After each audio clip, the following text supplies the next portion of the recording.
Boa noite, gente. Boa noite. Eu estou muito feliz de estar aqui, confesso a vocês. E eu só tenho a convicção de que eu estou aqui porque tantos irmãos oraram por mim. Eu testei positivo para a Covid-19, alguns de vocês sabem. E eu tive parte do meu pulmão comprometido, mas nada tão grave, porque os médicos falaram que eu podia me tratar em casa. Mas foi um tempo muito difícil, porque eu fiquei de quase 3 semanas, ou quase um mês, muito prostrado em casa. A gente nunca sabe como uma Covid pode te acometer, né? E eu não tive febre, não tive saturação baixa, eu só queria dormir o dia inteiro e a noite inteira. Até que eu resolvi ir ao médico. Eu acho que eu preciso ir de novo ao médico. E o médico olhou no meus, fez um exame rápido e ele falou assim: você não tem nenhum aspecto de que possa estar mal, mas vamos fazer um exame para ver o que está acontecendo. Então nós fomos fazer uma tomografia e aí então foi diagnosticado parte do meu pulmão tomado. Isso, confesso que me trouxe bastante preocupação, porque a Covid ela se desenvolve da noite para o dia. Você não sabe o que vai acontecer no outro dia. E imediatamente eu soube que os irmãos estavam orando por minha vida, e a cada um dos irmãos, que às vezes eu não conseguia nem responder pelo WhatsApp, de tão fraco e desanimado que eu estava, cada mensagem no WhatsApp que eu recebia servia como um alento ao meu coração, como um encorajamento ao meu coração, e foi se passando, e graças a Deus eu estou aqui, crendo que plenamente recuperado, ainda fraco fisicamente, é uma realidade. Agora eu estou chegando no Dia das Crianças e realmente tomando o entendimento que eu não sou mais uma criança. Meu João teve Covid, a Cris teve Covid, e eles passaram como se nada tivesse acontecido. Comigo não, eu realmente fiquei arreado. Então eu peço aos irmãos que tomem cuidado, se protejam, tomem as suas vacinas. Eu ainda não consegui tomar minha segunda dose, justamente por causa disso. Na época de eu tomar a segunda dose, entrou uma gripe muito forte e logo em seguida a Covid-19. E agora eu tenho que esperar um mês, em média, para que eu possa tomar a segunda dose da vacina. Mas tomem isso. Mas o que é mais importante é o quanto vocês oraram e me encorajaram. Eu queria que você abrisse a sua Bíblia em Atos capítulo 18 e deixasse aberta aí, porque eu não coloquei no telão, nada no telão. E eu queria conversar com você sobre o que acontece quando as crianças, de 3 eu aos 10. esqueci. Oi? 3 aos 10 anos. De quantos anos? 3 aos 10. De 3 aos 10, já foi para lá, de 3 aos 10. Eu vejo pela internet pastor Alessandro orando. Então, as crianças já foram. Comigo as crianças já foram. Eles não querem saber da minha oração, não. Não deve valer muito, não. Então, eu queria falar sobre uma igreja que entra numa cidade. O que acontece quando o evangelho entra numa cidade? Irmãos, eu estava vendo São José dos Campos agora. E dia 13 vai ser, dia 12 é o Dia das Crianças. E de São José dos Campos, pelo menos até Aparecida do Norte, centenas e centenas de pessoas fazendo a sua procissão na Dutra. E eu fiquei pensando muito sobre o texto que nós vamos conversar um pouco. Eu vou falar com vocês até eu cansar. Quando eu cansar, eu paro. Então não tenho ideia se eu vou terminar o sermão hoje. Mas eu quero falar sobre o poder do Evangelho numa cidade. Eu quero poder empoderar você, para que você possa ser tão temente a Deus. E você queira que o Evangelho seja espalhado em São Gonçalo, nas cidades que nós estamos, tanto em São José, que é tão católica, meus irmãos. Peço muito as orações dos irmãos pela cidade de São José dos Campos. E por Itaipuaçu também. Mas rogo aos irmãos que parece que São José dos Campos precisa de um pouco mais de jejum e oração, porque realmente lidamos com algo mais poderoso lá. E aí parece que é isso que eu vou falar hoje sobre a entrada da igreja em Éfeso, como que isso pode mover e desestabilizar uma cidade dos seus falsos ídolos. Alguns de vocês talvez estejam aqui e talvez entenderam o cristianismo como alguém que resolve os problemas de vocês. Em parte é isso, mas só em parte. Porque o grande propósito do cristianismo, do Evangelho, foi Deus não só perdoar os nossos pecados, mas nos libertar da mão de Satanás. Tirar as algemas que nos prendem. Talvez você esteja aqui ou começou a pensar na vida cristã tão somente a partir de ser um lugar onde os nossos problemas são resolvidos. Mas, meus irmãos, isso é muito pequeno à luz do que o Evangelho é capaz de fazer. O Evangelho é muito poderoso. O que a Bíblia diz de que Jesus veio fazer é que ele veio para tirar o seu povo dos seus pecados, libertá-los das algemas, libertá-los dos seus pecados, e então tornar esse povo propriedade exclusiva sua, sacerdócio real, nação santa, povo adquirido, como diz o apóstolo Pedro. Então, gente, nós não podemos nos esquecer. E talvez a gente olhe, ao estar nessa cidade, que a maior coisa que Deus fez conosco foi resolver alguns dramas de ansiedade, alguns problemas no casamento, alguns problemas em algumas outras áreas da nossa vida, emprego. Mas a gente precisa entender que, na verdade, o que Jesus Cristo veio fazer é derramar seu sangue sobre nós e nos purificar de todo o pecado. Essa foi a obra do Evangelho. E a gente não pode se esquecer disso. Não pode se esquecer.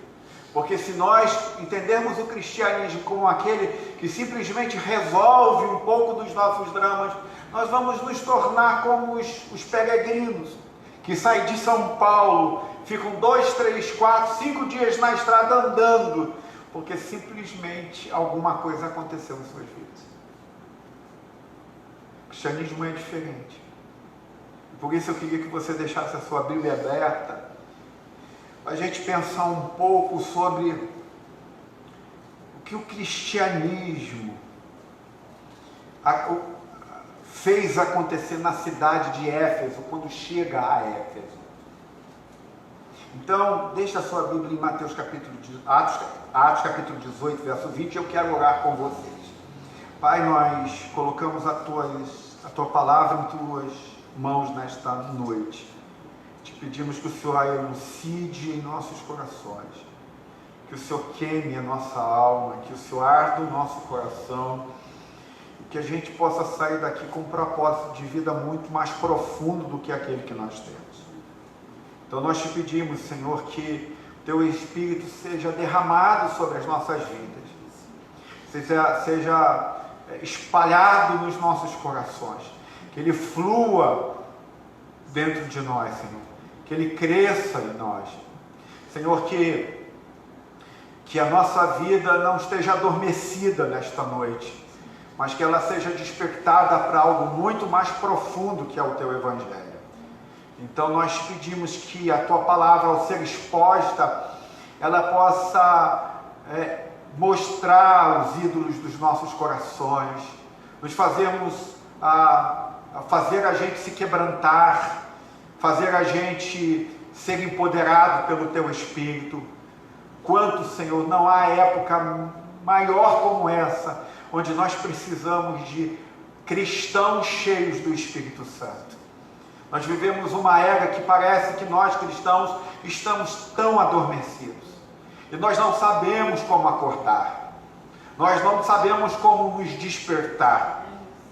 Por isso nós procuramos tantas coisas para acordar. Nós queremos amar e não amamos. Nós queremos ver a tua face, mas nós não temos mais nenhum ânimo de estar na tua presença. Para muitos de nós o véu continua sobre nós, sobre as nossas faces, continua sobre o Santo dos Santos, Senhor. Para muitos de nós a igreja ainda é só um lugar onde a gente se encontra, num lugar chamado Clube Jesus, onde nós nos encontramos, mas a maioria das áreas das nossas vidas continuam degringolando. Nós não estamos mudando, nós não estamos sendo transformados. Então eu peço, Senhor, nesta noite que o Senhor nos acorde, que o Senhor nos desperte, que nós possamos viver o Evangelho pelo poder do Evangelho, pelo poder de um túmulo vazio, de um véu que foi rasgado, Senhor, de um sangue que foi derramado, de um lugar onde os nossos pecados foram perdoados e que nós fomos libertos do nosso maior algoz, Satanás. E que agora, e antes que éramos escravos de Satanás, agora diz a tua palavra, segundo a tua palavra, que somos escravos do Senhor Jesus Cristo. Como diz o apóstolo Paulo, a carta dos Romanos, eu, Paulo, escravo do Senhor Jesus Cristo, servo do Senhor Jesus Cristo. Escravos por amor, Senhor. Escravos porque o teu sangue foi derramado sobre nós. Então que esta igreja, Senhor, seja despertada como se ela tivesse começado a entrar hoje em São Gonçalo. Como se ela tivesse começando a entrar hoje em Itaipuaçu e hoje em São José dos Campos. E que entrará em todas as cidades nas quais o Senhor nos der condições. Portanto, Senhor, que esta igreja cause impacto, não pelo seu entretenimento, mas pelo poder do Evangelho. Do poder que há em Ti.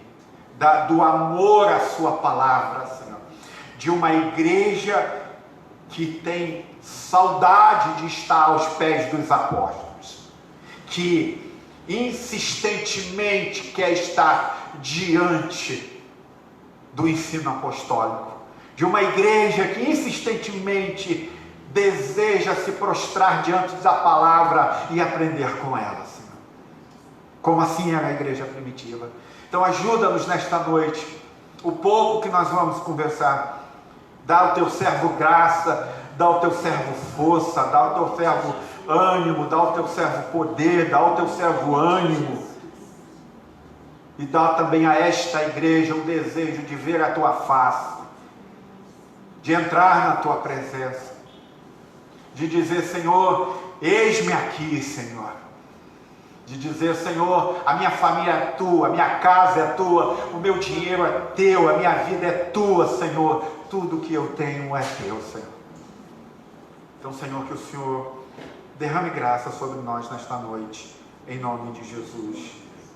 Amém e amém. A maioria das pessoas, quando começam a olhar o livro de Efésios, ou estudar o livro de Efésios, nós vamos estar estudando Atos, tá? Porque nós vamos falar da igreja de Éfeso, que ela começa em Atos de 18 a Atos 20. Então eu estou falando de Efésios, mas a gente precisa entender o contexto da igreja de Éfeso em Atos, capítulo 18, até o verso 20. A gente precisa entender que quando a gente estuda o livro de Efésios, a gente precisa saber por que a gente está lendo o livro de Efésios e como a gente precisa entender o livro de Efésios. Então muitas pessoas tentam estudar o livro de Efésios como se fosse apenas uma explicação profunda das doutrinas cristãs. E o é. Claro que o é. Ela é uma explanação profunda das doutrinas cristãs. Mas a gente precisa entender que a carta de Paulo a Éfeso foi uma carta para que a igreja de Éfeso sobrevivesse. Ela é, na verdade, uma carta missionária, uma carta de missões. Era uma igreja que estava diante do templo de Diana dos Efésios, portanto, uma igreja que estava diante de um ambiente hostil. Então, Paulo escreve a carta aos Efésios, porque ela estava lutando no meio de uma cidade extremamente hostil ao Evangelho. Era o templo da Artemis, Diana dos Efésios. Então, se nós estudarmos o livro de Efésios tão somente a partir de pontos doutrinários, eu quero repetir o quanto isso é importante, e se a gente se esquecer que o livro de Efésios, ele é um livro para nos ensinar a gente a viver em ambientes hostis, nós perdemos muito do que significa o livro de Efésios, a carta aos Efésios. Há um escritor, um missiólogo anglicano chamado C.J.A. White, not N.T. White, mas C.J.A. White, que diz que o livro de Efésios ele é Deus mostrando a todos os povos do mundo que Ele é o único Deus digno de adoração e o único Deus que pode salvar. Então, nós não podemos pegar o livro de Efésios e transformá-lo apenas num compêndio doutrinário, mas nós precisamos fazer com que ele seja, este livro, esta carta, um manual de missões, um manual missionário. Vamos olhar comigo, e abra a sua Bíblia em Atos capítulo 18, deixa aberto aí no verso 24, nós vamos ler muito sobre essa cidade de Éfeso e como essa igreja chega a Éfeso. Então, eu quero te dar o contexto de Éfeso, porque Éfeso era a cidade mais importante, a mais rica do Império Romano. Você já ouviu falar que ela era uma cidade portuária, os barcos atracavam ali, o comércio era muito intenso em Éfeso. Era uma cidade cosmopolita, era uma cidade multiétnica, isto é, pessoas do mundo inteiro vinham para Éfeso para morar, para negociar, para criar suas famílias, e ela, por ser uma cidade muito multirracial, pessoas viviam juntas umas das outras, com raças completamente diferentes, e eles viviam lado a lado. Era uma cidade estratificada, isto é, os pobres de um lado e os ricos de outro. Havia muita pobreza, mas ao mesmo tempo havia muita riqueza, e eles viviam próximos uns dos outros. Era uma cidade também extremamente espiritual. Não é à toa que em Efésios que Paulo vai falar sobre a batalha espiritual, que era importante ser travada nessa cidade. E ele trata essa luta espiritualmente justamente no livro de Efésios, onde ele trata do templo da Diana dos Efésios. Em nenhuma outra carta Paulo vai falar dessa batalha espiritual que é exposta em Éfesos capítulo 6, porque justamente era uma cidade extremamente espiritual, que havia mais ou menos 50 deuses diferentes nos templos de Éfeso. Então, o maior templo de Éfeso era dedicado à deusa Ártemis, que é a mesma que a gente chama de Diana dos Efésios. Então, esse templo que ficava em Éfeso, ele era 4 vezes maior que o templo de Párthenon, que ficava em Roma, que foi uma das 7 maravilhas do mundo. Até hoje existe lá as suas bases, as bases do templo. E a estátua de Ártemis, ou de Diana dos Efésios, ela foi feita a partir de um meteorito que caiu naquela época, e a partir deste meteorito faz-se então uma estátua da Diana dos Efésios. Então a gente está diante de um episódio extremamente fantástico, e é nesse lugar então que a igreja começa a se estabelecer. A Diana dos Efésios, ou a deusa Ártemis, então é a protetora da cidade de Éfeso, e todo mundo acreditava que a prosperidade daquela cidade, ela vinha de Diana dos Efésios. Então havia muitas atividades espirituais, muito espiritualismo ocorrendo em Éfeso. Então, eles pensavam que espíritos bons e espíritos maus estavam envolvidos em tudo que acontecia na vida deles. Se algo de errado acontecesse, foi porque um espírito mau fez com que isso acontecesse. Se algo de bom acontecesse, foi porque um espírito bom fez que algo acontecesse. Então era uma cidade rodeada de carta, de cristais, de rituais, de tudo quanto você possa imaginar do que a gente chama de mandinga. E aí, por último, para que te dê um contexto, era em Éfeso, que também tinha uma das maiores bibliotecas do mundo antigo, e ela era extremamente valiosa. Uma das mais poderosas bibliotecas do mundo antigo. E aí a gente chega em Atos capítulo 18, verso 24. E olha o que diz em Atos capítulo 18, verso 24. Abra sua Bíblia ou ligue. Deixa eu só chegar aqui para vocês, 18, verso 24. E diz assim: enquanto isso, um judeu chamado Apolo, natural de Alexandria, chegou a Éfeso.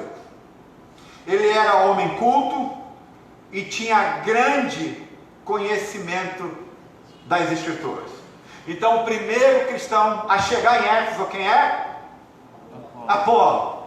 E a Bíblia diz que ele era versado nas Escrituras, um orador especial, com muita capacidade de oratória, e ele chega a Éfeso, e ele é o primeiro cristão a chegar a Éfeso. E a Bíblia diz que, no verso que nós lemos, que ele era um ótimo pregador, um ótimo orador. E ele chega a Éfeso, então começa a pregar já o Evangelho. Imagine você chegar a algum lugar e você se mudou para Itaipuaçu, São José dos Campos, no dia seguinte você já está na rua pregando o Evangelho. É isso que o Apolo faz. Agora vamos para o verso 25, olha o que diz no verso 25.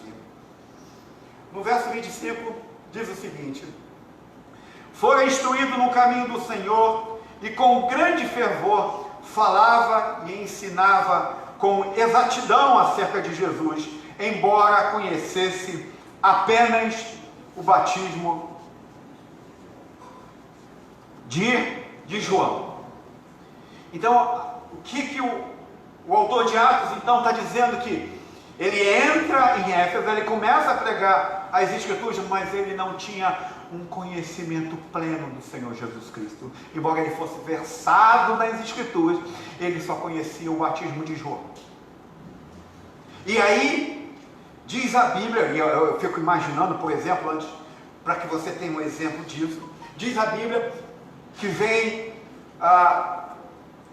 que um casal que tinha estado na igreja, chamado Áquila e Priscila, e começa a ouvir que o Apolo está pregando. E quando ele começa a pregar o Evangelho, eles Aquila e Priscila diz, isso mesmo. Daqui a pouco eles começam, não é isso. Então Aquila e Priscila pegam Apolo, levam para sua casa e começa então a ensinar as escrituras de modo pleno. Olha que fantástico. Imagine hoje, você começa a pregar o evangelho e a gente está ouvindo, é isso.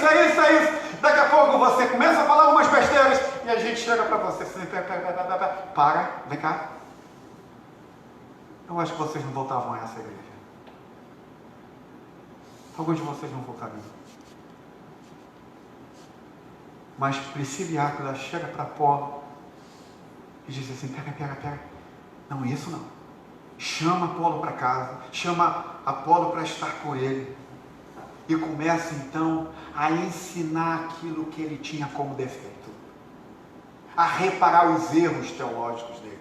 A reparar os erros doutrinários de Apolo. É como se Leandro Carnal aceitasse Jesus Cristo. Imagina, Leandro Carnal aceitando Jesus Cristo. Aí eu falo, e ele aceita na igreja presbiteriana Atos de São Gonçalo. E ele é muito bom na fala. Ele fala, vai, pega lá, Leandro, vamos lá, Deus é contigo. E ele começou a Jesus é isso, Jesus é maravilhoso, ele morreu pelos meus pecados. Daqui a pouco a gente olha para Leandro Carnal e ele começa a transcender, porque ele é meio que um filósofo, ele é um filósofo, e aí ele começa a dizer, olha, Jesus vai voltar daqui a 3 anos. E aí eu olho, o pastor Alessandro olha, os presbíteros olham, desce aqui. Da onde você tirou que esse negócio de que Jesus vai voltar daqui a 3 anos? E aí a gente senta com o Leandro Carnal e começa a ensinar. Foi isso que Áquila e Priscila fizeram. Como é importante nós termos irmãos na igreja que são capazes de ajudar outros. E eles pegam Apolo, levam para casa, para um grupo pequeno, e eles começam a ensinar Apolo a palavra de Deus com exatidão. Porque Apolo só podia chegar a um lugar das Escrituras, a um ponto das Escrituras. E Priscila e Áquila, que amavam ao Senhor, chama Apolo para casa e começa a explicar o Evangelho. Paulo então aparece no capítulo 19, deixa a sua Bíblia aberta, e Paulo começa a ensinar o Evangelho no capítulo 19, em Éfeso também. E aí chega alguém e começa a perguntar, peraí Paulo, você está falando do Espírito Santo, mas quem é o Espírito Santo? Ué, Apolo não falou para vocês? Ué, ninguém falou para vocês do Espírito Santo? Por isso que Apolo precisa ser tirado e precisa ser ensinado as Escrituras por Priscila e Áquila. E aí no capítulo 19, Paulo começa a pregar e eles começam, você está falando de alguém que nós não conhecemos. Quem é esse Espírito Santo que você está falando? E aí Paulo diz, mas vocês não conhecem o Espírito Santo? E aí Paulo compreende que há uma lacuna teológica no ensino de Apolo, e então começa a fortalecer a igreja nas lacunas que existiam a partir das perguntas. Então no verso 10, Paulo, percebendo essa lacuna dessa igreja que estava começando em Éfeso, chega no versículo 10, olha o que ele diz, olha o que diz o texto, isso continuou por 2 anos, de forma que todos os judeus e os gregos que viviam na província da Ásia ouviram a palavra do Senhor. Então Paulo percebe essa lacuna, percebe essa dificuldade de que as pessoas ainda não compreenderam o Evangelho plenamente, eles não sabiam nem o que era o Espírito Santo, e por 2 anos ele começa a ensinar o Evangelho em toda a Ásia. No verso 11, olha o que acontece. No verso 11, Deus fazia milagres extraordinários por meio de Paulo. Enquanto Paulo ensinava as Escrituras, o verso 11 vai começar a dizer que os milagres começavam a acontecer. Demônios eram expulsos, pessoas que pegavam lenços e tocavam ele em Paulo e elas eram curadas e transformadas.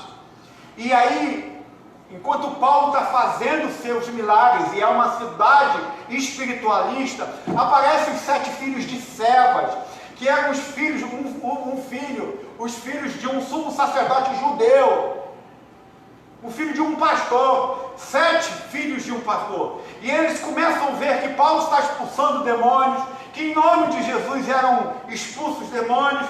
Então eles começaram a expulsar os demônios. E eles começavam a dizer, então, em nome de Jesus, ou em nome de a quem Paulo prega, que vocês saiam. E aí, diz as Escrituras, que eles começam a fazer isso até que no verso 19, no capítulo 19, verso 15, os demônios respondem aos 7 filhos de Cefas. Olha o que eles respondem quando eles começam a expulsar demônios em nome de Paulo, a quem Paulo prega, em nome de Jesus. Olha o que diz no verso 15, capítulo 19. Um dia o espírito maligno, lhe respondeu: Jesus eu conheço, Paulo eu sei quem é, mas vocês, quem são? Paulo eu reconheço, eu sei quem Jesus é, mas vocês, 7 filhos de Cefas, quem vocês acham que são? Eu não os conheço, quem são vocês? E aí, gente, uma das coisas que eu acho mais fantásticas aqui, e eu adoro quando eu leio a Bíblia, a partir da teologia bíblica, é que os demônios ouviram falar de Paulo. Homem como eu e você.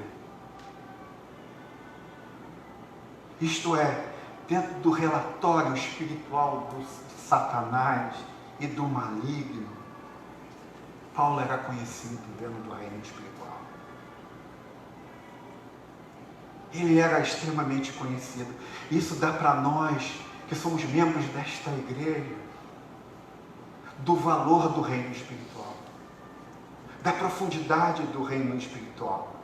E esse boletim que os demônios dão aos filhos de Cefas é um boletim extremamente importante e espiritualmente importante, porque ouvir Satanás falar: eu conheço Paulo, eu reconheço Paulo, eu sei quem é Jesus, mas vocês quem são? Significa então aqui que parece que os demônios realmente têm um relatório espiritual dos servos de Deus, dos verdadeiros servos de Deus. Eles sabem quem são, eles sabem o que eles vivem, eles sabem sobre que base eles estão estabelecidos. E aí no verso 16, capítulo 19, verso 16, diz o seguinte: veja comigo. Então o endemoniado saltou sobre eles e os dominou, espancando-os com tamanha violência que eles fugiram, espancando-os com tanta violência que eles fugiram da casa nus e feridos. Então o verso 16 vai dizer que Satanás os domina, porque eles querem viver como servos de Deus, mas não são, e eles saem espancados pelos demônios, nu e ferido. E a gente sabe que quando você leva uma surra de alguém, você não só sai ferido fisicamente, mas você sai ferido em todos os aspectos da sua psique.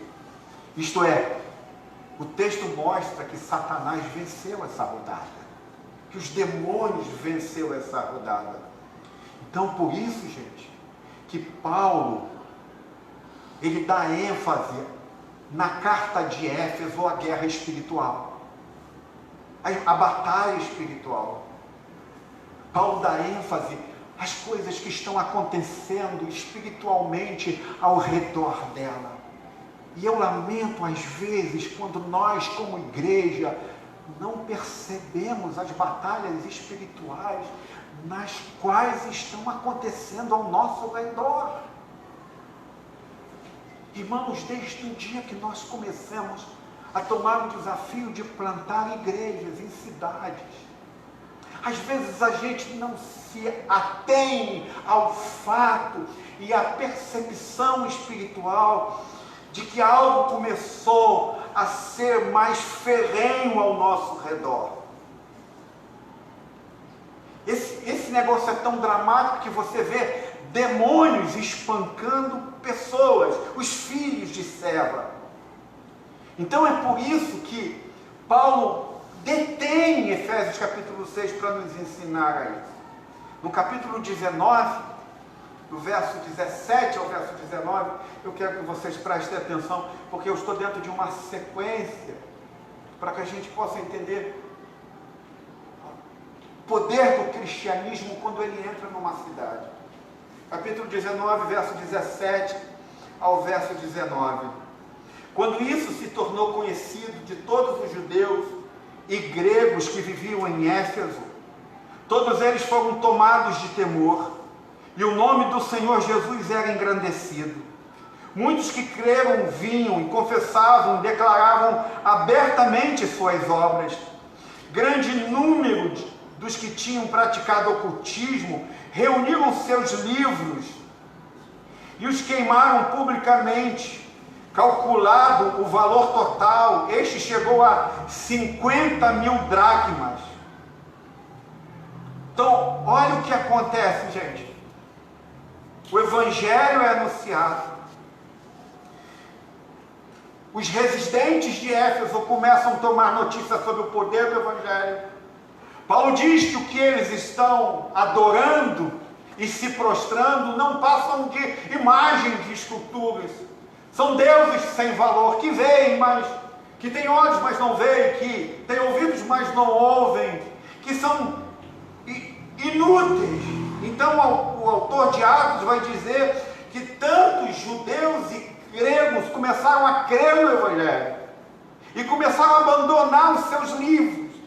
E esse abandono dos livros, lembrando que Éfeso tinha a maior biblioteca do mundo antigo, causa uma perda incalculável, que o autor do texto diz que chega a 50.000 dracmas.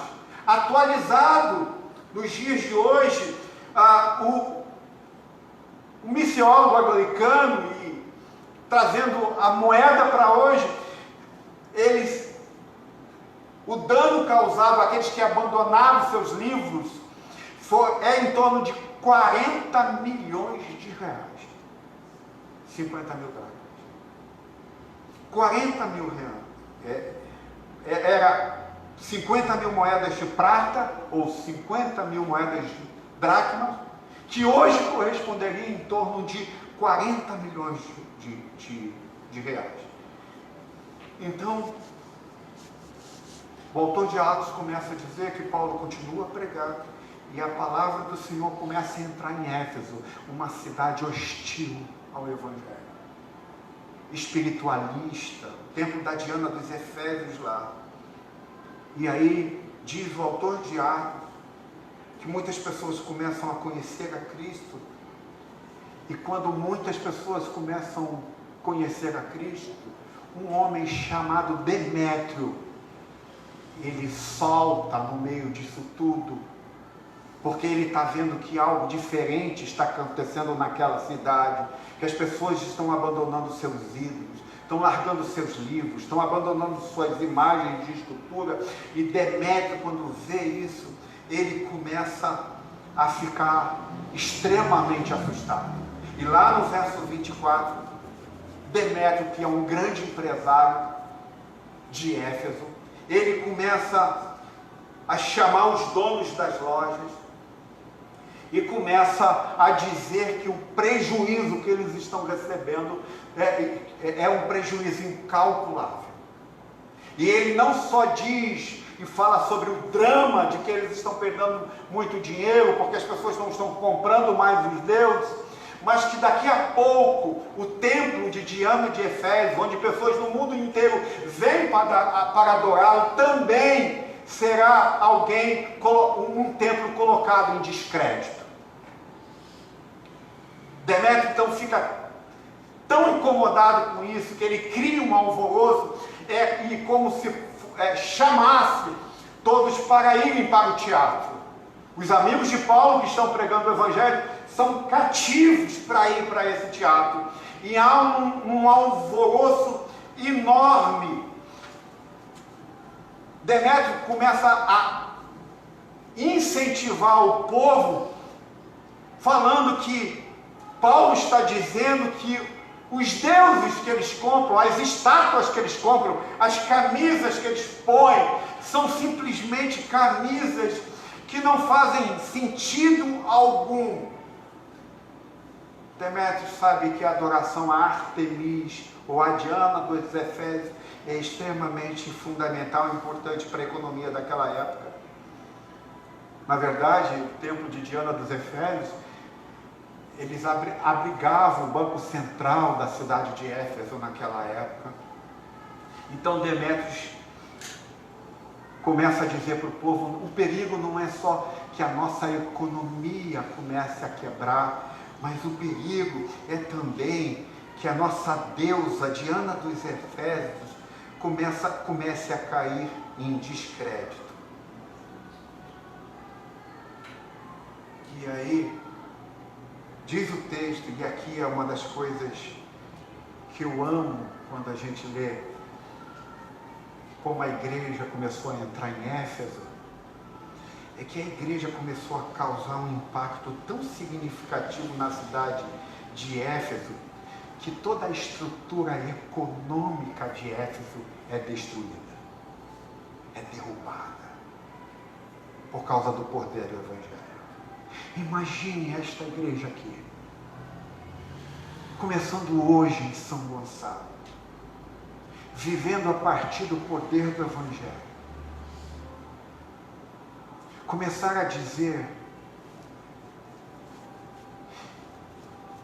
que a nossa alegria só está em Jesus, que a nossa felicidade só está em Jesus. E começarmos a alastrar isso por meio do Evangelho a todas as pessoas, ao ponto que a escola de samba Cor da Pedra desiste de ser uma escola de samba. Abre mão. Imagine o poder do Evangelho nesta igreja ser tão poderoso que o tráfico de drogas é tão impactado pelo poder do Evangelho, porque o Evangelho está começando a transformar todo mundo realmente. E que os moleques começam a jogar as suas armas, a abrir mão das suas armas, a abrir mão daquele suposto sucesso e glamour que eles têm, porque eles encontraram alguém poderoso, majestoso, libertador e salvador, Jesus Cristo. Imagine uma igreja como a de Éfeso, que é capaz de desestruturar toda essa economia de Éfeso.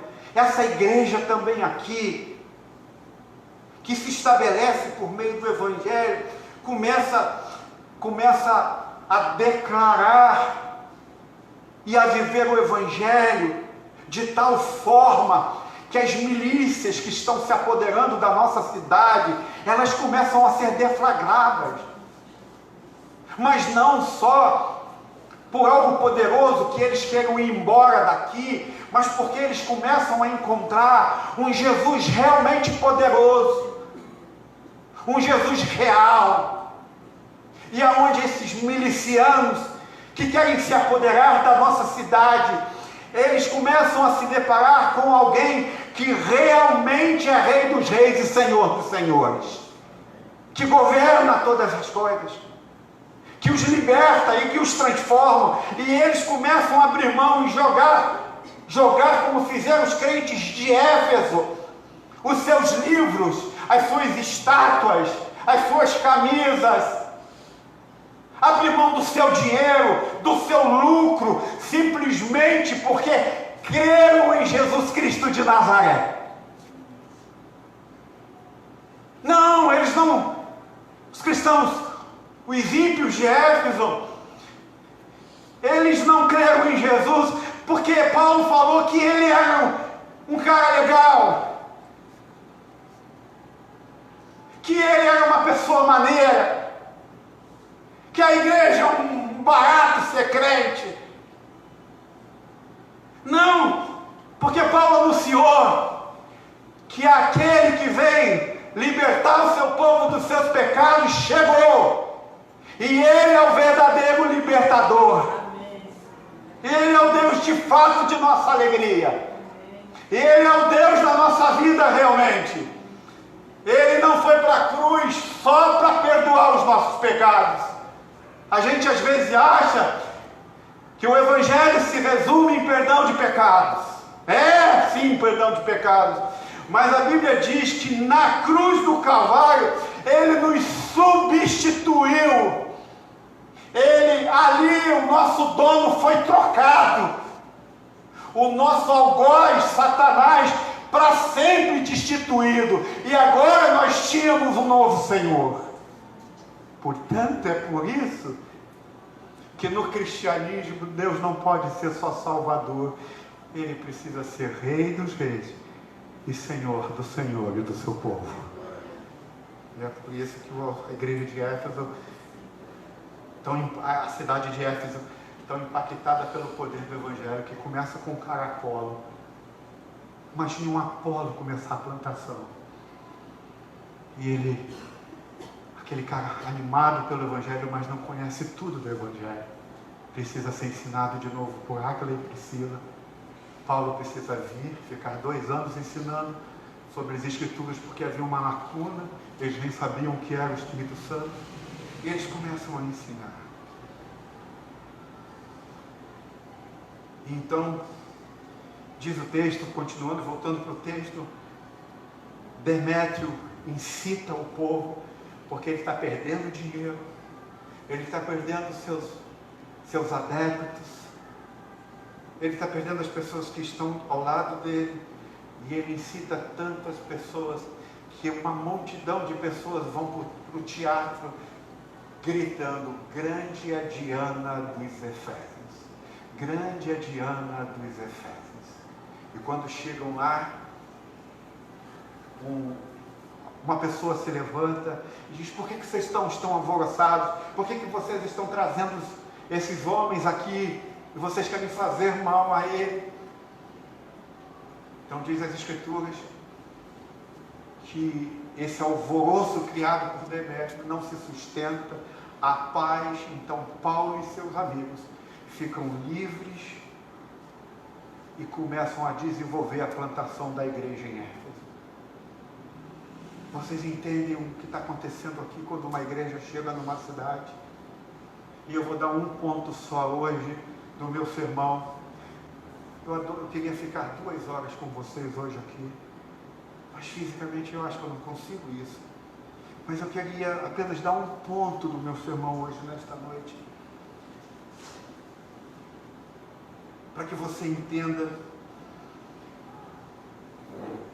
o que acontece quando uma igreja que vive o Evangelho chega numa cidade. A primeira coisa o primeiro ponto do meu sermão está no verso 23, capítulo 19, verso 23. É que a missão nossa, gente, do povo de Deus, é expor a impotência dos falsos deuses na sociedade. Vou repetir para vocês. Vocês que chegaram aqui a esta igreja, que acham que estão aqui só porque Deus resolveu os seus problemas, isso é pequeno demais à luz do poder do Evangelho. É pequeno demais à luz do Evangelho. Então, primeiro, único ponto desta noite é de que a missão do povo de Deus é expor a impotência dos falsos deuses em sua sociedade. Foi isso que Paulo fez. Foi isso que Apolo fez. Eles começaram já numa cidade dizendo: Os deuses que vocês adoram são impotentes. Eles não podem curar. Eu não sei se você já leu o livro de Atos minuciosamente. E aqui é algo que eu queria colocar para esta igreja, que é tão fascinante. Eu não sei se você já leu o livro de Atos, mas se você ler Atos do início ao fim, você não vai ver um milagre acontecendo com cristãos. Nunca verá. Os milagres só acontecem com os incrédulos, para que eles creiam no Evangelho. Você não vai ler Atos inteiro e vai dizer, olha, aconteceu um milagre aqui com um crente. A ideia que se dá é que Deus de fato separa um povo para si, e esse povo está vivendo tanto sobre o poder do Evangelho, que eles caminham marchando pelo poder do Evangelho,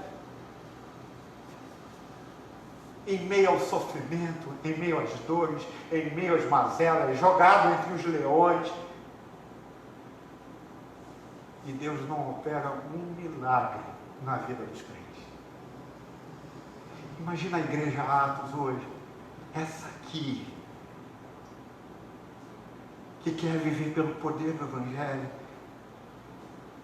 Os crentes desta igreja abrindo mão dos milagres sobre si mesmos, para que esses milagres cheguem aos nossos amigos e vizinhos, para que eles creiam no Evangelho.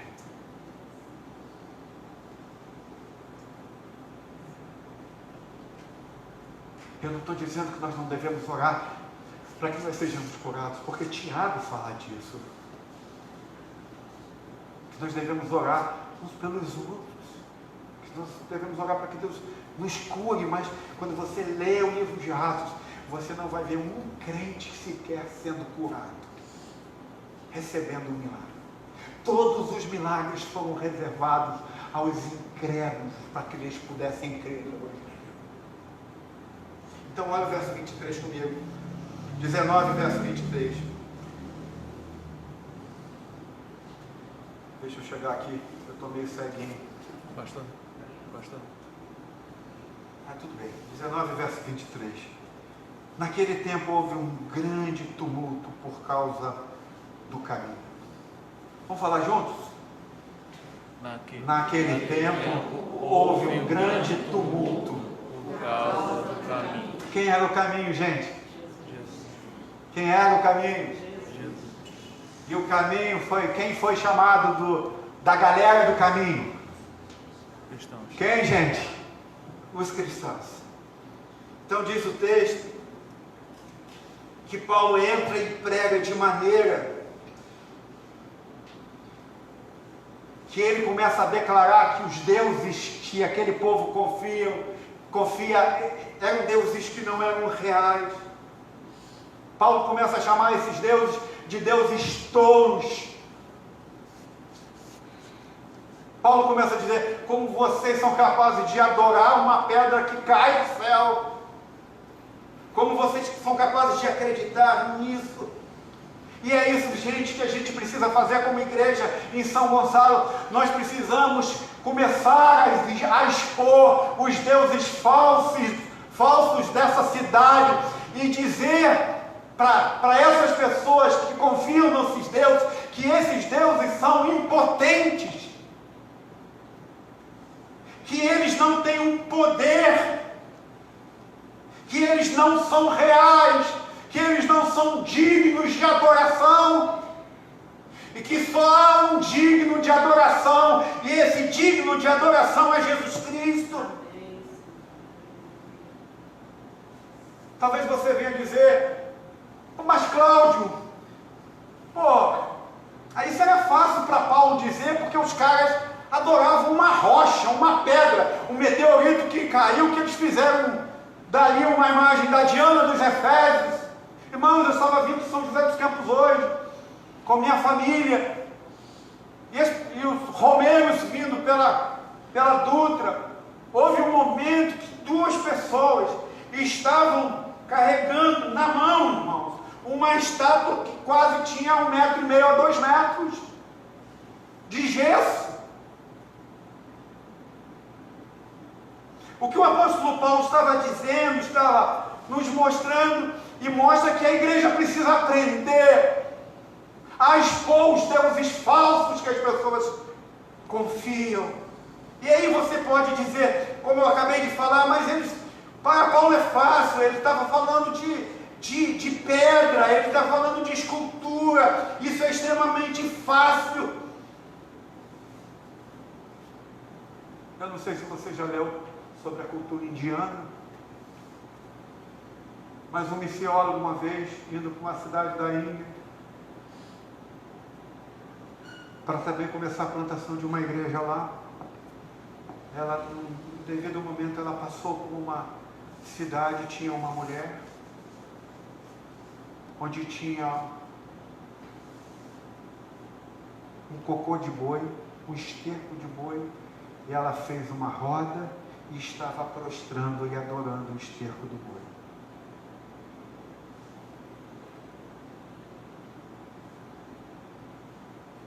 Talvez você diga assim, pastor Cláudio, isso é óbvio que é fácil a gente denunciar e dizer que eles não são capazes de se sustentar, eles não são capazes de fazer nada. A gente pode confrontar o Deus deles, porque eles estão adorando um esterco de boi, eles estão adorando uma estátua. Então é fácil a gente dizer que o cocô de vaca para aquela mulher não é digno de adoração. É fácil a gente dizer que uma pessoa que pega uma estátua, ela não é digna de adoração. Talvez vocês digam assim, isso era mais fácil para Paulo. Vocês têm pensado nos deuses que a nossa sociedade tem adorado, que São Gonçalo tem adorado?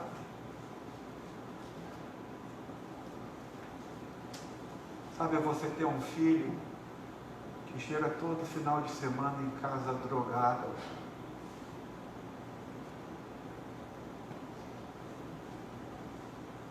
O Deus dele é a droga. Você ter um marido que chega em casa toda noite bêbado. O Deus dele é o álcool. Você tem em casa uma mulher que não consegue passar uma semana sequer sem fazer sexo com um parceiro diferente. O Deus dela é a luxúria. Vocês entendem isso? Sabe, você ter uma jovem que dedica toda a sua vida à sua universidade, ao seu sucesso, onde ela perde a sua sensatez na psique, o seu equilíbrio de harmonia e paz por causa dessa universidade, onde ela não consegue dormir direito. A minha esposa, esses dias fazendo massagem, uma das clientes dela foi uma jovem de 19 anos, onde o Deus dela era a sua universidade e ela não conseguia dormir. 19 anos. 19 anos. O Deus dela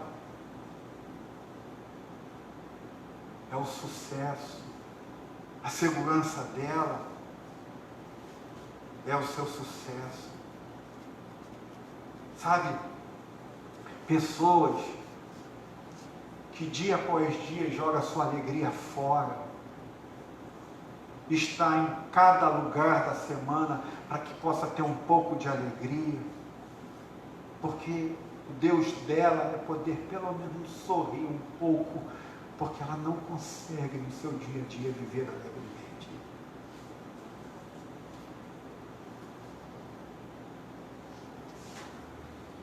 Você entende os nossos deuses? Sabe?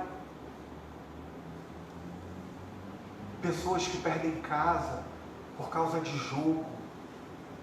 Pessoas que trocam carro por causa de passarinho.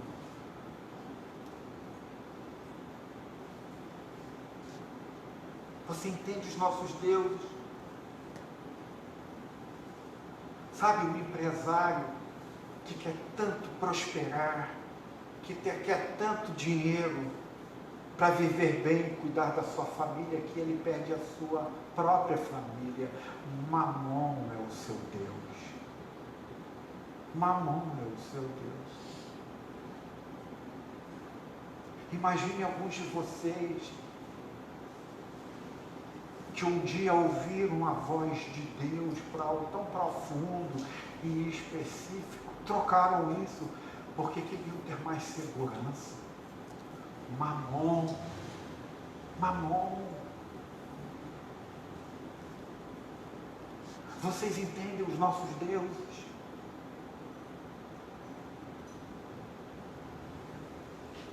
Sabe, você pensar que existe uma mulher que tem seu esposo, que tem sua filha e seu filho, mas ela, pelo menos uma vez por semana, sai no meio da semana para se encontrar com outros homens, porque ela precisa ter um romance diferente, afetivo de uma forma diferente.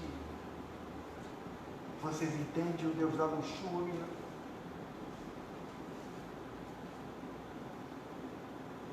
Então, gente, aqui está o povo de Deus entrando em Éfeso, expondo os deuses daquela sociedade, expondo os deuses, dizendo que Jesus é o único caminho. Essa é a mensagem do Evangelho. Por isso que no texto que a gente leu, no capítulo 19, verso 23, diz que os primeiros cristãos foram chamados de o caminho.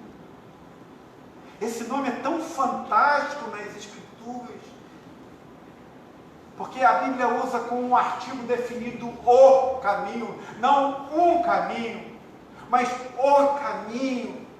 E a Bíblia usa, obviamente, fazendo uma referência a João 14,6, quando ele diz: eu sou o caminho, a verdade e a vida. E ninguém o quê? Vem ao Pai senão por mim. É essa mensagem que o apóstolo Paulo chega em Éfeso, que Apolo chega em Éfeso, é dizendo que existe só um único que é digno de adoração, e esse único é Jesus Cristo. E aí, pasmem vocês, quando Paulo começa a fazer esse anúncio, a violência começa. Preste atenção em Atos capítulo 19. Paulo começa a anunciar o Evangelho, dizendo que só Jesus é o caminho, só Jesus que pode nos dar vida. E imediatamente a esse anúncio, onde as pessoas se rendem ao Evangelho, a violência começa atrelada a isso.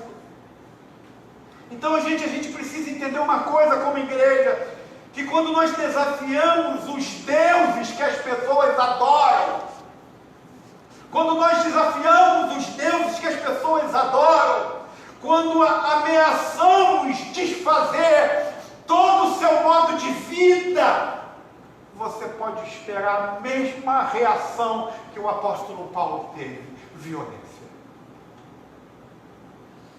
Vocês acham que isso não acontece aqui?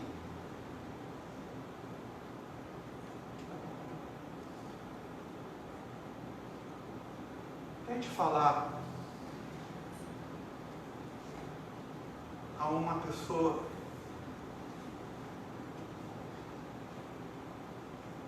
que a única paz que ele vai encontrar, a verdadeira felicidade que ele vai encontrar, não vai ser na religião que ele está, mas só em Jesus. Tente falar isso.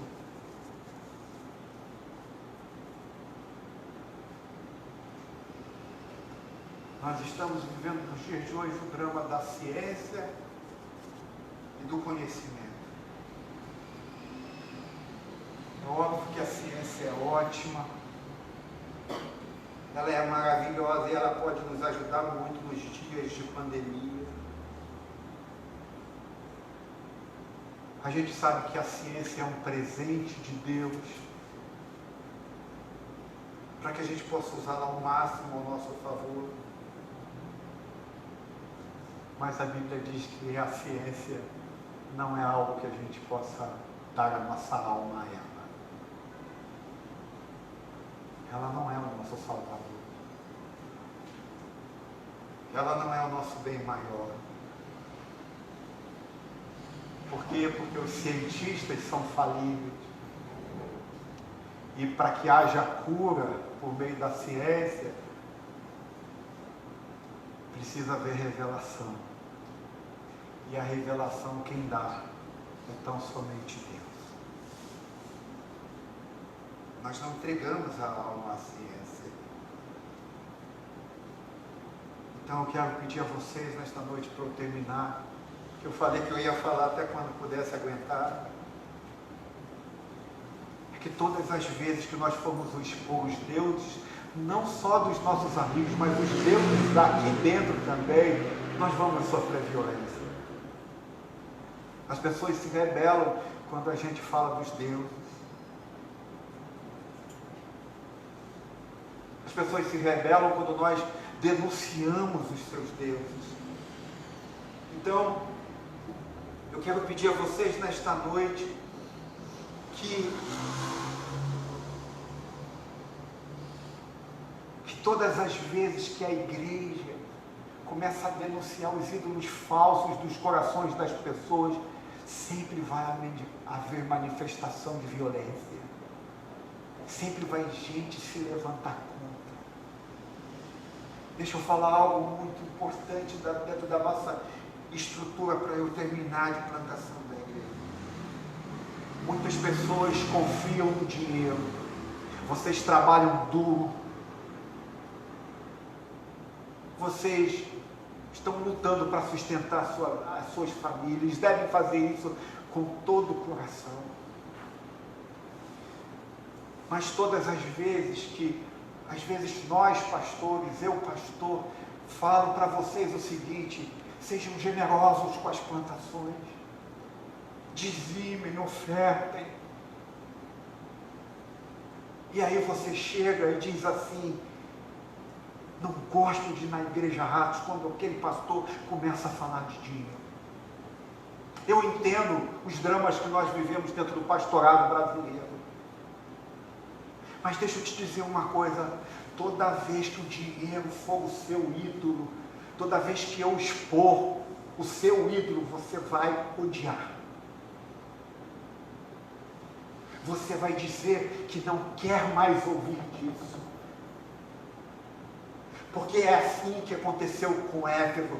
Toda vez que os ídolos de um povo é exposto, de uma cidade é exposto, de pessoas são expostas, eles se rebelam violentamente. Então, algumas pessoas vão dizer, quando o pastor Cláudio fala: olha, ele está cantando agora, está precisando de muito dinheiro. Ele quer dinheiro, por isso que todo domingo ele vai falar de dinheiro. Então você tem um ídolo que está tão seguro em ti, que é o seu dinheiro, que você não consegue ouvir falar de generosidade, porque você ouve falar que toda vez que eu falar do dízimo, eu na verdade estou querendo arrancar seu dinheiro. Quando na verdade eu estou querendo dizer para você que Mamon não pode ser o seu Senhor. Que enquanto você não for liberto, você não terá uma vida plena e livre para viver para a glória de Deus. E não só sobre o dinheiro, sobre a sua luxúria. Olha como o pastor Cláudio é atrasado. Ele diz que os jovens não podem ter relacionamentos sexuais antes do casamento. É porque você tem um ídolo. E aí você vai sair daqui e vai com a tua mina para um hotel, ou vai se encontrar ela no meio de semana e vai fazer justamente aquele ídolo. Vai se prostrar diante deste ídolo, porque você se irou, se rebelou, se enraiveceu contra a verdade do Evangelho. Mas não é o pastor Cláudio que é contra o sexo antes do casamento. É porque as Escrituras dizem que o relacionamento sexual precisa existir após um pacto de aliança. Um pacto de vida única a partir daquele ponto. Que é preciso que haja o casamento.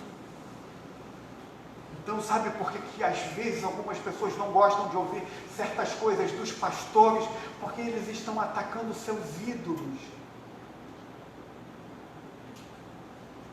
Quando eu falo da preguiça, quando eu falo das coisas mal feitas, é isso que o apóstolo Paulo está dizendo, fazendo em Éfeso. Vocês estão confiando em algo que é inútil. Vocês precisam confiar em Jesus. Então o que o apóstolo Paulo está dizendo é que nós devemos pregar contra os ídolos e Jesus como Salvador, e todas as vezes que nós fizermos isso, as pessoas vão se tornar violentas. Seja eu, seja vocês, ou sejam os seus amigos. Elas vão se tornar violentas. Por isso, gente, eu preciso que você entenda que a nossa missão é sagrada. Que quando a igreja entra numa cidade como uma de Éfeso, como uma de São Gonçalo, como uma de São José dos Campos, como uma de Itaipuaçu, ela entra para o poder do Evangelho. E todas as vezes que essa igreja expõe esses ídolos, surge violência, surge ataque. Então eu quero terminar dizendo a vocês, por favor, arrependam-se se vocês estão se rebelando quando seus ídolos estão sendo denunciados. Arrependam-se. Mas ao mesmo tempo, ao arrependimento, orem para o teu Salvador, que é aquele que é capaz de te libertar de todos os seus ídolos e dar suficiência ao teu coração plenamente nesta noite. Que você possa sair desta noite daqui com a mesma mensagem que o apóstolo Paulo entrou em Éfeso, de que há um único Salvador, e esse único Salvador se chama Jesus Cristo. São Gonçalo precisa de uma igreja que viva por meio do poder do Evangelho. Então eu peço a você que você peça ao Senhor para que você seja um instrumento do Senhor. Que você só tenha uma mensagem. E essa mensagem é que Jesus Cristo é o único Salvador. E que todos os ídolos são inúteis, eles não são capazes de me sustentar. Vamos orar. Feche os seus olhos. Queria chamar os músicos aqui na frente.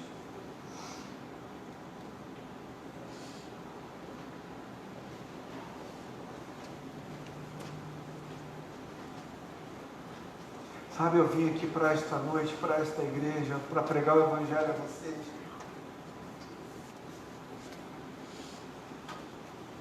Achando e entendendo que o que Deus quer fazer conosco nesta noite não é apenas nos perdoar,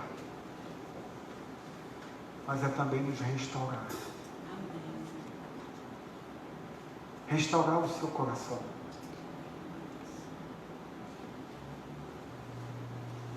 Seus ídolos foram dispostos, dessa cidade estão sendo expostos.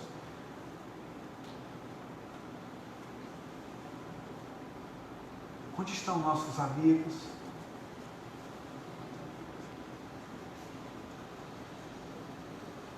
Vocês estão cansados de servir ao Senhor? Seu tempo está pouco para servir ao Senhor? Seu ídolo é o conforto?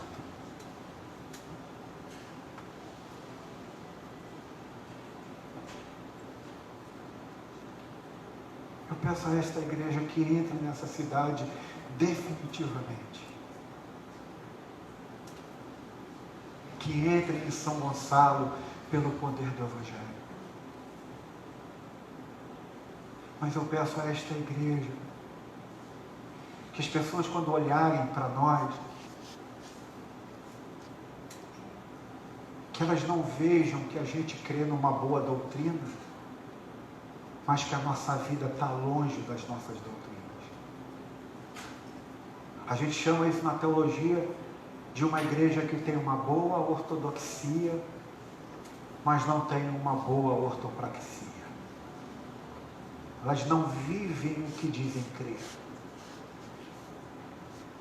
Quem é o Salvador de vocês? Quem é o único na qual vocês se prostram? Continua sendo Jesus. Ele é o único caminho. Ou você deixou que o dinheiro, que a segurança familiar,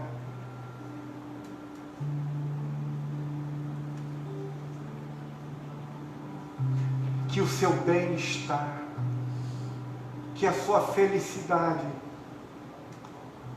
se tornasse maior daquele que é o único, que é capaz de transformar o teu coração para sempre.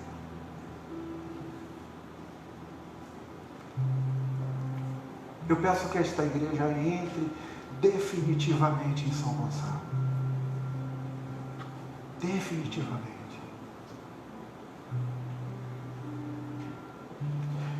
Eu peço que esta igreja não viva mais pelo passado de vocês. Porque o passado de vocês, Cristo já os levou na cruz. Presente também. Mas que vocês possam viver pelo passado de Cristo. De que Ele viveu a vida que vocês deveriam ter vivido e não viveram. Mas viveu a vida que nós precisamos viver para que nós tivéssemos uma vida nova nele. Falso profeta, falsos cristãos, irmãos, não são mais aqueles que simplesmente pregam uma doutrina errada.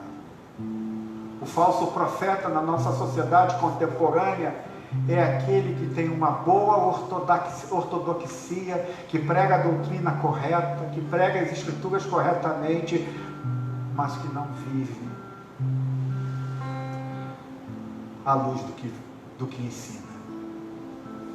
O falso profeta, portanto, não tem mais a ver com ortodoxia, não tem mais a ver se ele ensina a justificação pela fé ou não. Falso profeta na igreja contemporânea é aquele que diz uma coisa, mas vive outra. Que esta igreja entre nessa cidade. Que esta igreja anuncie que Jesus Cristo salva.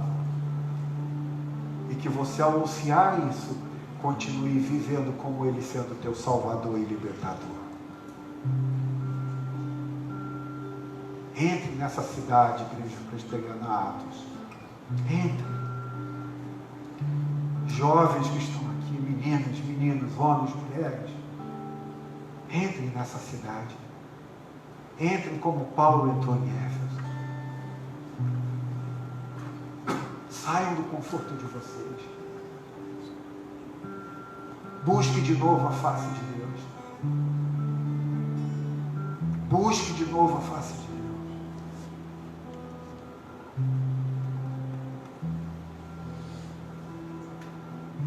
Busquem de novo a face de Deus. Conheçam o Senhor. Rendam-se diante dEle, porque Ele continua reinando no nosso meio. Igreja Presbiteriana Atos, será que nós vamos entrar nessa cidade ou não?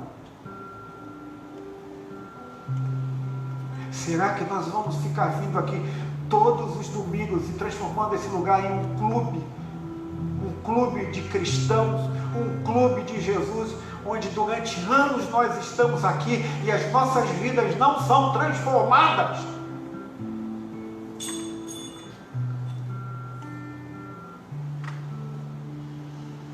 Que os nossos ídolos caiam. Que nós entremos nessa cidade pelo poder do Evangelho. Pelo poder de Jesus. O véu se rasgou, minha gente. O véu se rasgou.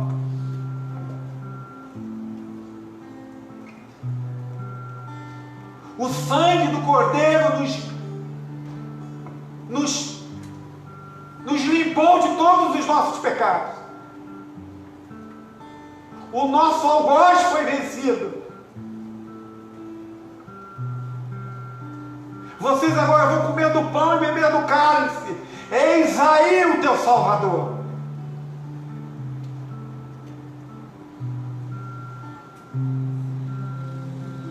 Quando comemos do pão e bebemos do cálice, nós estamos dizendo que nós anunciamos sim, de fato, o retorno do nosso Salvador. Nós confiamos no que Ele fez na cruz do Calvário por nós. Mas quando comemos do pão, nós nos lembramos que as Escrituras dizem: eis o meu corpo que é partido por vós. Eu dei a minha vida por vocês. Eu despedacei a minha vida. Eu parti a minha vida para que vocês fossem reintegrados, restaurados e curados.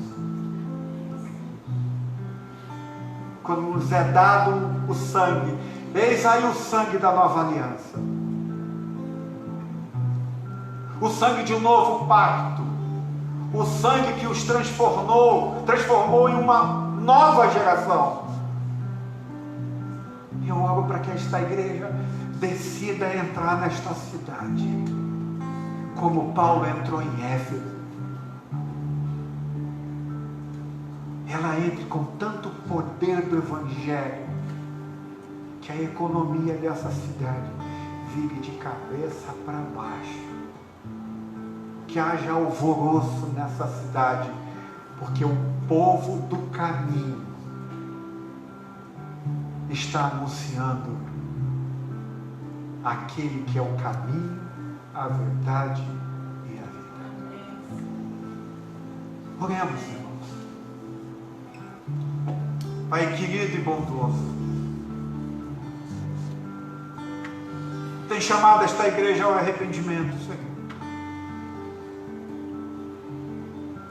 Tem chamado esta igreja para entrar definitivamente nesta cidade. Para entrar como os teus servos entraram em Éfeso.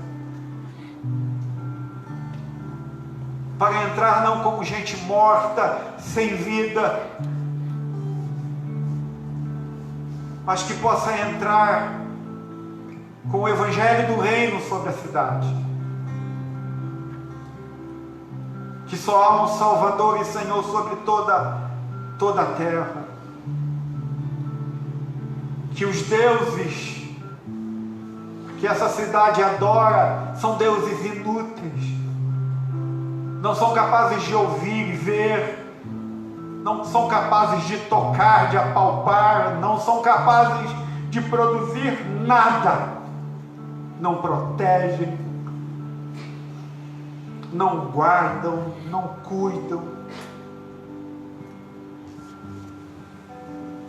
Que esta igreja possa anunciar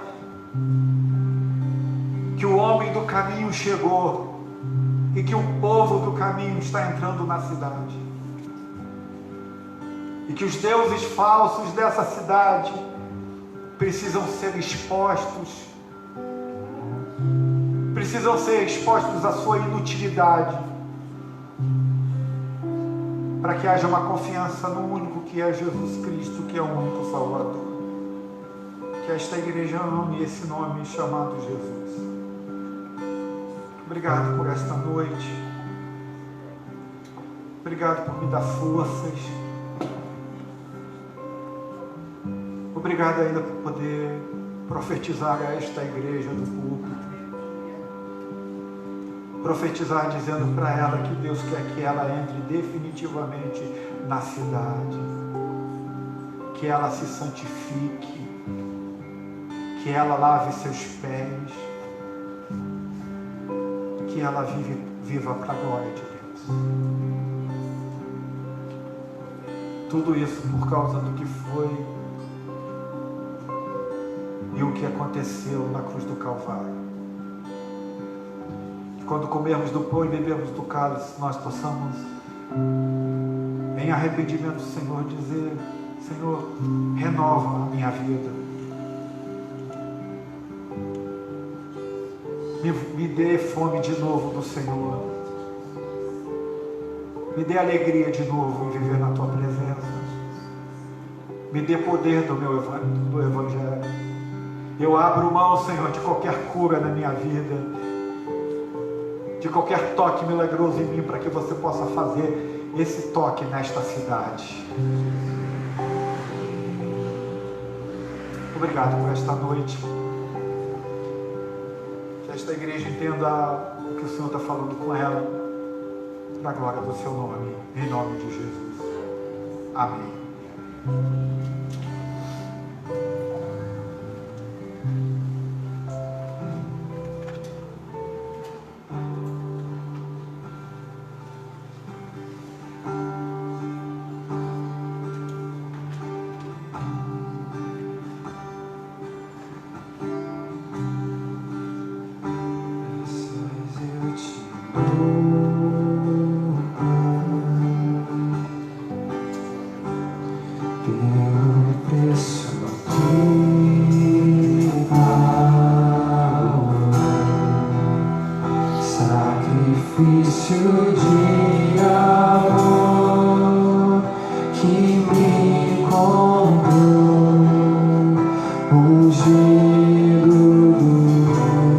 Senhor.